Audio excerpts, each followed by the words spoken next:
na to sa may Sala Aldin. Kung pumupunta ako ng Reef Mall. One moment.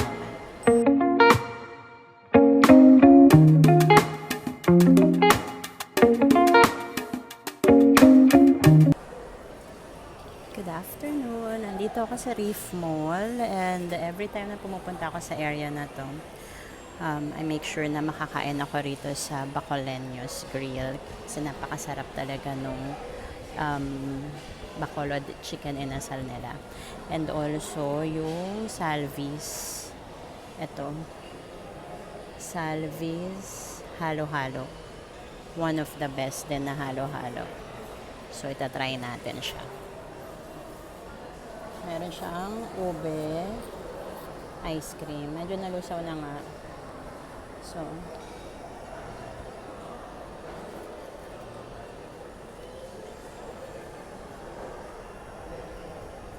yan siya. Yan yung halo-halo. Hanggang ilalim. Sarap ng sahog. Masahog siya. Mas gusto ko to para dun sa parang mga shaved ice. Okay rin naman yung shaved ice, pero siguro dahil masahog siya. Parang yung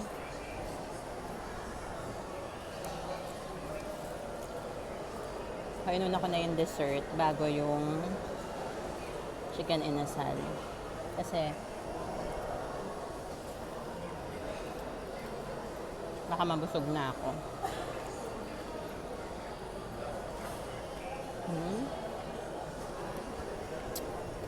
Meron siyang gulaman. Ayan, may gulaman, may corn.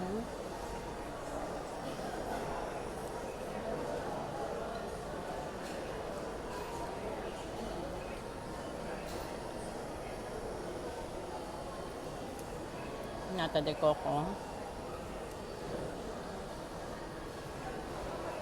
Kamote.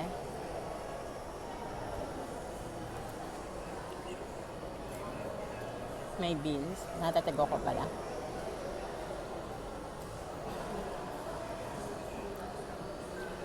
May leche flan din siya.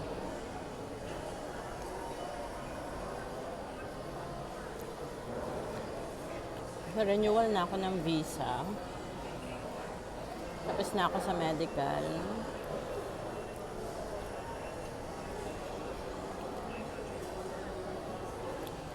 Ang short story lang.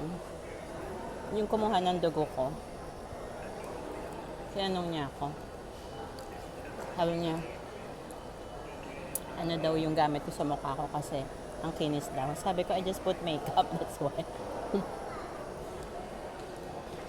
Pero kidding aside, nagka-rashes ako pagbalik ko from US, pagbalik ko rito.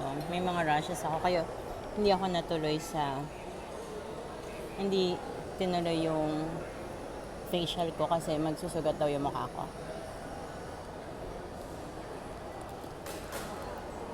Kaya, after 1 week na daw, pag gumaling na yung rashes. Tapos sunog daw yung forehead ko.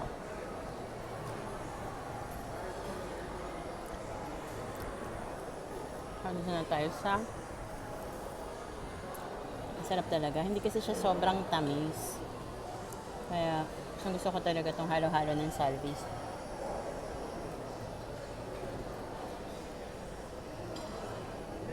Nga lang, mabilis lang talaga matunaw yung yellow.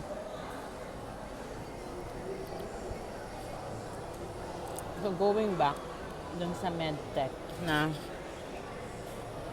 medtech ba yun or nurse? Yung kumuha ng dugo ko. Sabi ko sa kanya, always put moisturizer and also put sun protection. Nakakatawa lang, no? Ibang lahi yung nag-complement ng skin ko. Kahit ang dami ngayon chismis ang skin ko, natakpan lang talaga kanina ng makeup kasi nga meron kailangan ng photo para sa bago kong Emirates ID.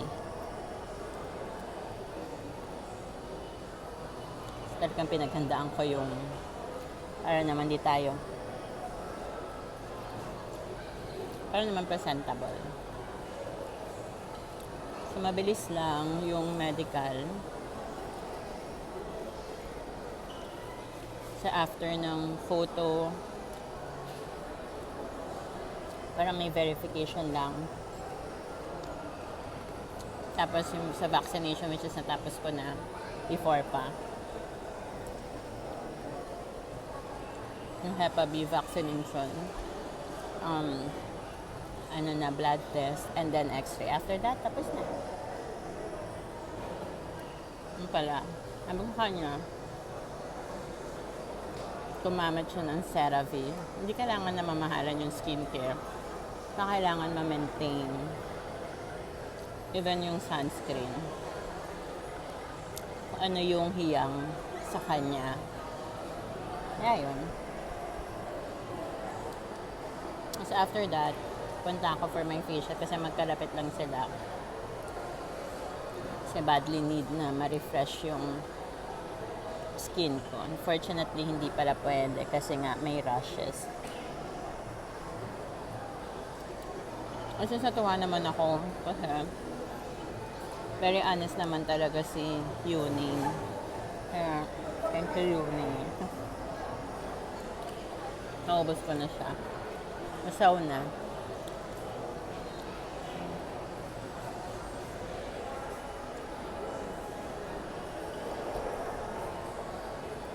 Dito sa Reef Mall, marami talagang makakainan na sarap na Filipino food. Meron na rin silang Maxes.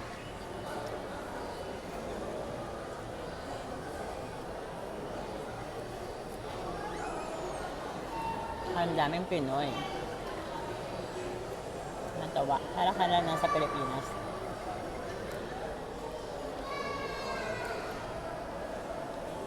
Kapag ganito ko talaga sa Dubai, hindi ko masyado ma-homesick kasi ang daming Pinoy.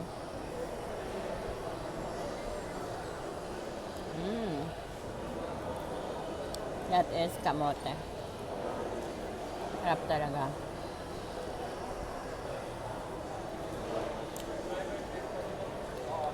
Ito yung halo-halo na masarap na hindi ka mauumay sa tamis. Ito yung smallest size nila. 17 dirhams. Ito sa Salvis.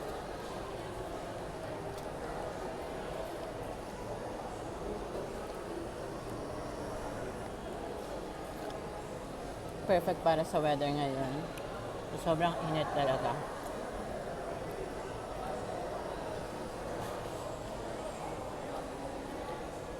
Kailangan naka-uniform kaya nakaitim ako. Dun sa medical. Sarap. Refreshing. Kaya pala akong tubig na binili.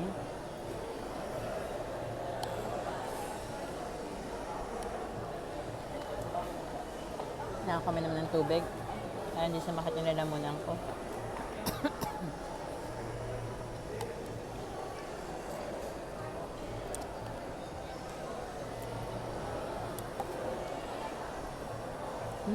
Sarap. Ubos. Okay. Let's go to the Bacoleños. I'll show you. Ito yung Bacoleños Grill. Ito na ata yung tapos may kansi na sabaw. Ito, kansi.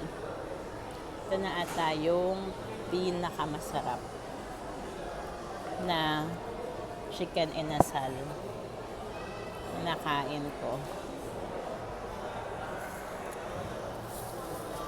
Kahit ako sa inyo. Ayan siya.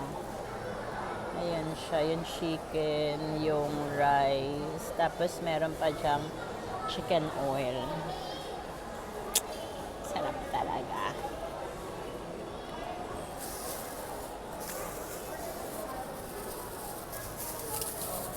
Kaya ganito tayo. Doblehin ko. Sarap. Kita nyo pa rin.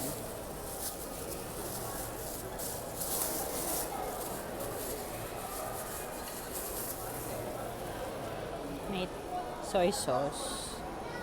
Ayan. Achara. I love it. I love achara.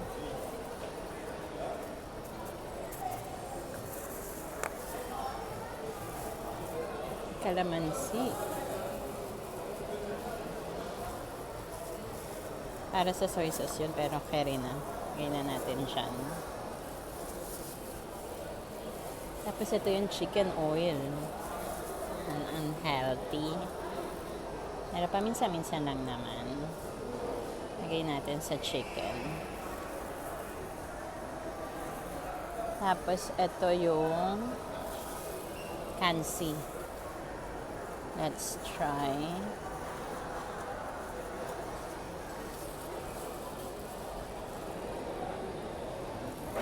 Sarap din ang kansi nila.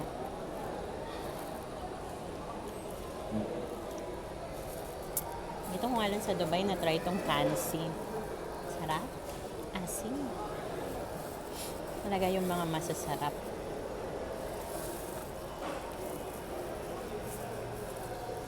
Tapos may sili. Pero hindi naman na ayoko na maanghang pagpapawisan ako.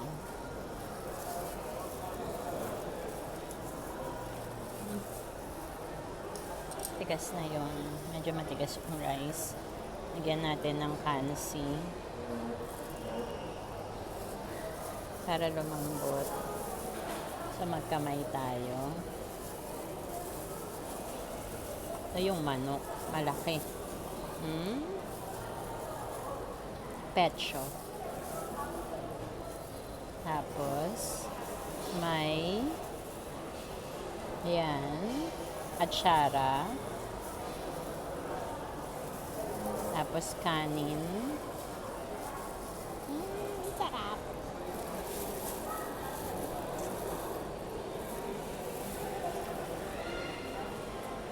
Happy, happy, happy.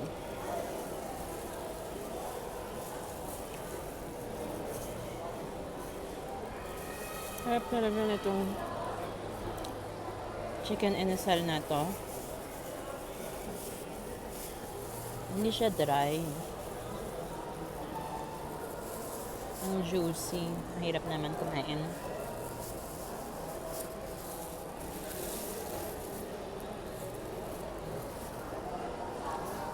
I think I'm gonna use the spoon and fork. Kaya ang hirap.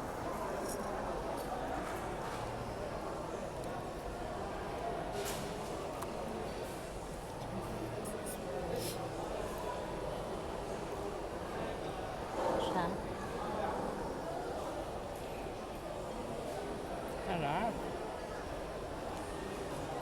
So, ayan. Takpan ko lang yun nasa likod ko.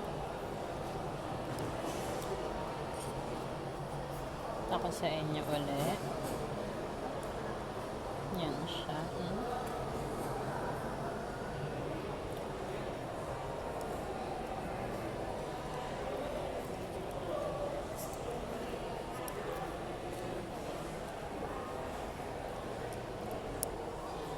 So, off ko today. And, yun nga, nagpa-medical ako. And kanina nung sing ako, so, naglaban na rin ako. Laundry day. And nag-gym. Para yung sakit ng shoulder ko.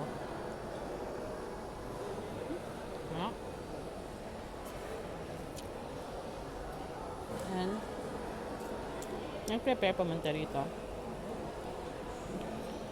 Para sa medical ko.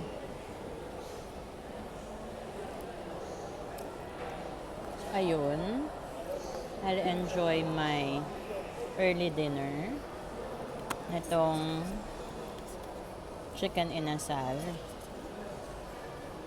Bacoleños. Ayan. Bacoleños grill, chicken inasal, and Kansi House. Sana may ganito na rin sa Amerika. Or sa Manila. Kasi yung kansi na saka yung chicken inasal na na-try ko sa may BGC, masarap din. Kasi parating sold out yung pecho.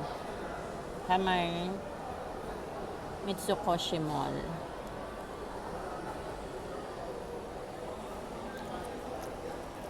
Sarap.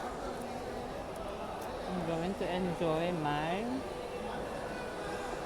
early dinner. And I'll show you the mall later. Maliit lang na mall to. Talagang buti nila may masarap na kainan. Kaya I always look forward na pag pumupunta ako dito sa area na to, kain talaga ako dito sa Bacoleños.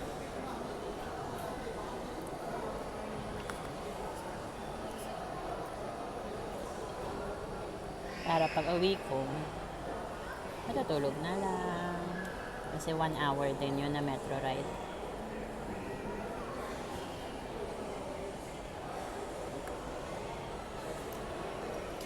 Siya nga pala.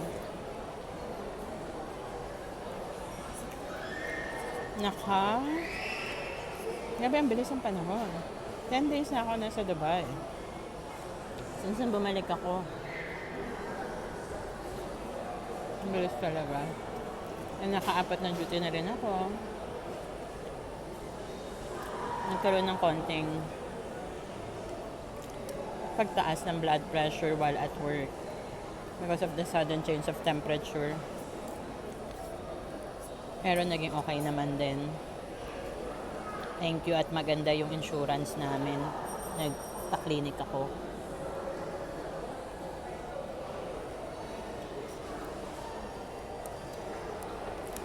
Kaya talaga, health is wealth.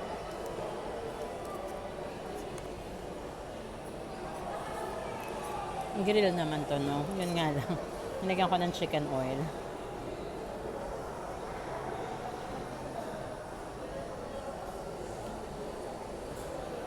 Parang ilang araw na rin ako hindi kumakain ng after 6. And sa breakfast na ako kumakain ulit. Kaya, medyo light din yung pakaramdam.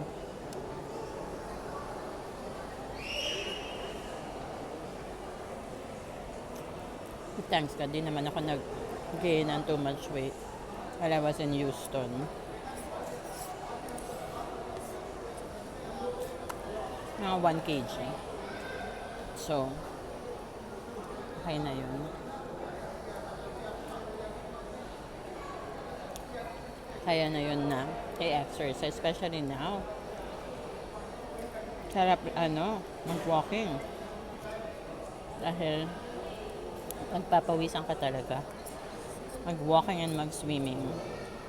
Kasi may malapit na swimming pool sa building namin. Paglabas mo ng building namin, swimming pool na. Kaya, walang reason talaga para hindi ka mag-exercise.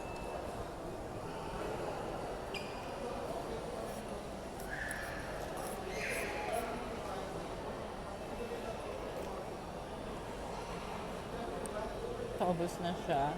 Sarap talaga.